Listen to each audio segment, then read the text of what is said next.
Assalamualaikum, jumpa lagi. Nah, di sini kita akan membahas tentang bocoran soal tes PPS Pilkada Pemilu tahun 2024 ini.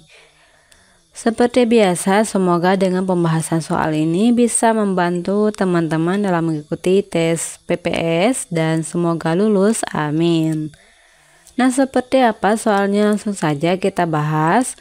Untuk pertanyaan yang pertama, KPPS wajib menyerahkan kotak suara tersegel yang berisi surat suara, berita acara pemungutan suara, dan sertifikat hasil perhitungan perolehan suara kepada PPS dalam waktu A. 1 hari, yakni hari yang sama dengan hari pemungutan suara, B. 2 hari setelah pemungutan suara, C. 3 hari setelah pemungutan suara, D. 4 hari sebelum pemungutan suara, dan E. 5 hari sebelum pemungutan suara.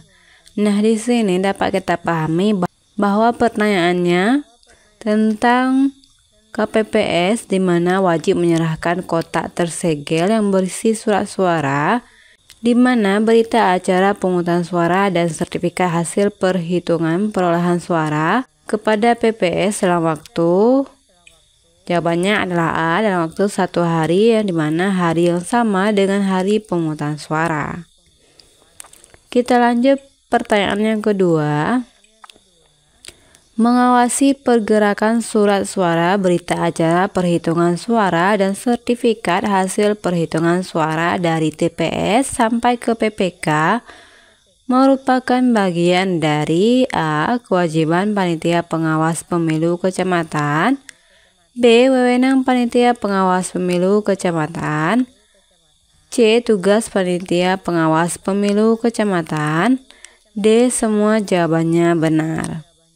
Oke, langsung saja kita jawab bahwa yang mengawasi pergerakan surat suara, berita acara perhitungan suara, dan sertifikat hasil perhitungan suara dari TPS sampai dengan ke PPK ya. Jadi jawabannya adalah C, di mana merupakan tugas dari panitia pengawas pemilu kecamatan. Kita lanjut pertanyaan yang ketiga.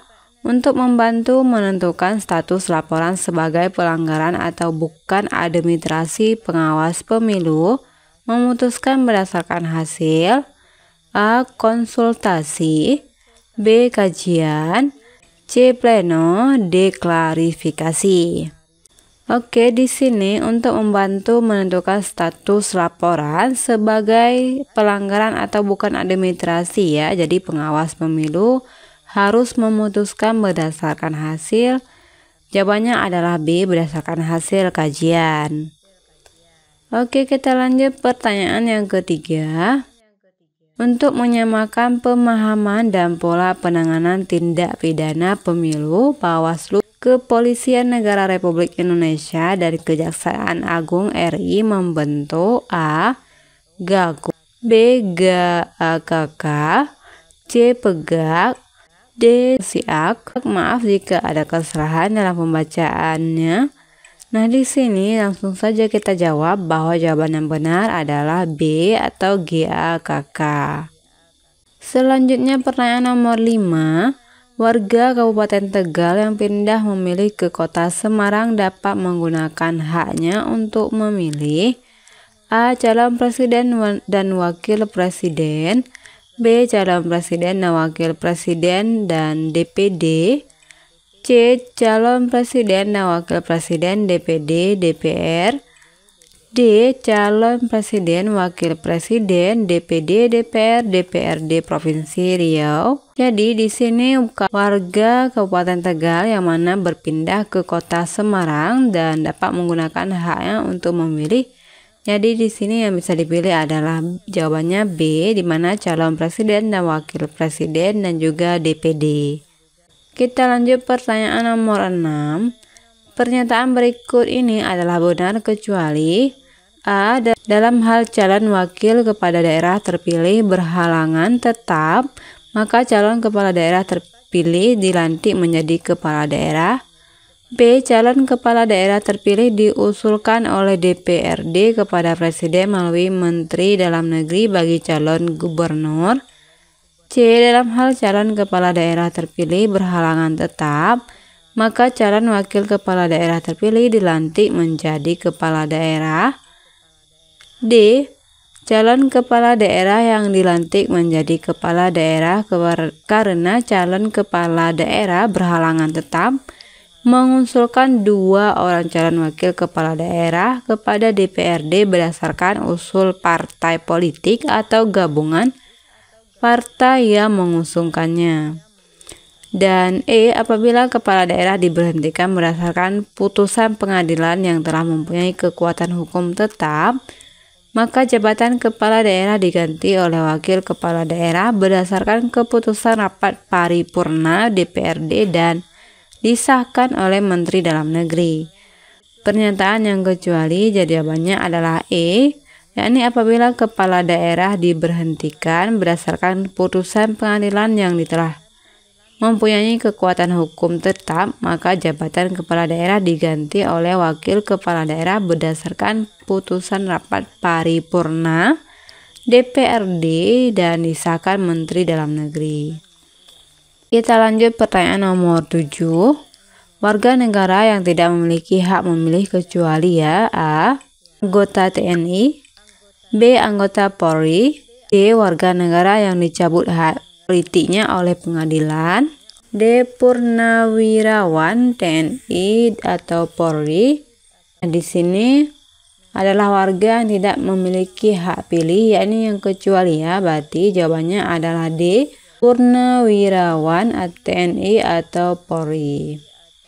Berikut ini yang dilarang untuk membuat keputusan dan atau tindakan yang menguntungkan atau merugikan salah satu pasangan calon selama masa kampanye, yaitu A. Pejabat negara, B. Pejabat struktural dalam menjabat atau dalam pejabat negeri, C. Pejabat fungsional dalam jabatan negeri, D. Kepala desa, dan E. Semua jawabannya benar. Jadi di sini dapat kita pahami bahwa yang ditanyakan adalah berikut ini yang dilarang untuk membuat keputusan atau tindakan yang menguntungkan atau merugikan pasangan calon selama masa kampanyenya ya, yaitu jawabannya adalah E. Semua jawabannya benar.